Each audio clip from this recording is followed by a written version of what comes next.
अरे का ये गोरी का हो? अरे दादा रे दादा ई तू देखत है दिन पर दिन सुघराइल जात बाड़ू। अच्छा तोहार सुघराई देख के हमारी ईमान डोल गेल बा। कैसन ईमान डोल गल बा हो? सुना हम बतावत है। बतावा। देखी देखी डोले ला ईमान हो कि जब से जवान भैलू बबुनी। अच्छा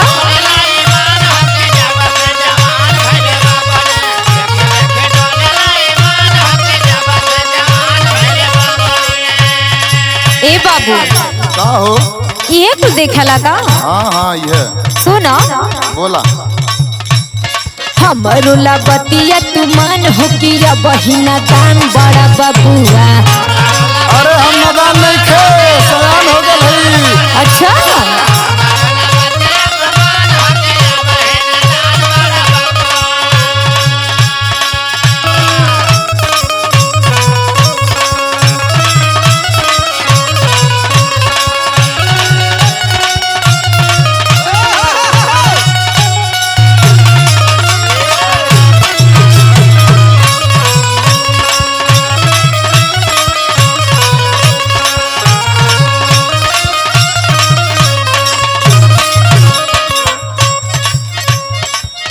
जब तू मटक मटक के चललू न हाँ हमार करेजा धक धक करेला। वो काहे हो? सुना बतावत है। बोला। रहिया चलत जब लेलू अंगड़ाई। अच्छा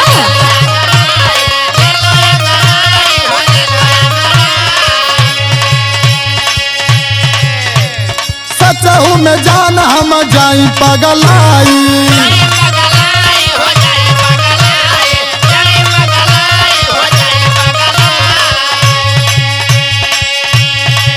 सुनत हो न? हाँ हो। सुना रहिया चलत जब लेलू अंगड़ाई। सचहू में जान हम जाई पगलाई। और सुना बोला। घूमताड़ू छतिया के तान हो कि जब से जवान भैलू बबुनी।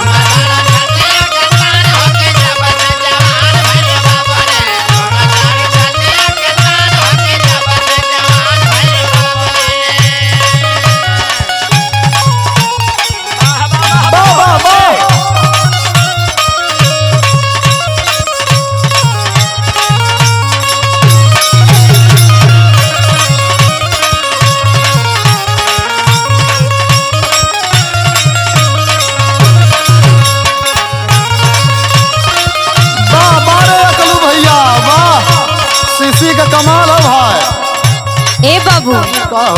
सुना। बोला। सही नहीं पैबा हमार तू खर्चा। अरे सब सही सब।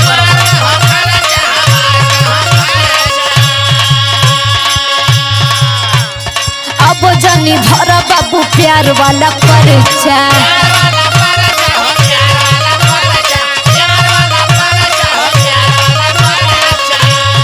देखा बोला।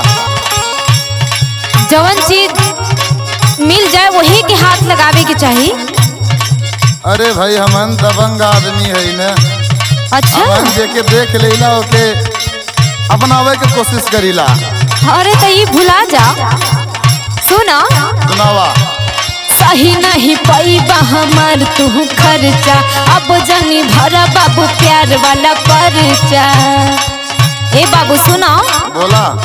तेरा सुना दे दा ध्यान हो कि बहिना दान बड़ा बबुआ।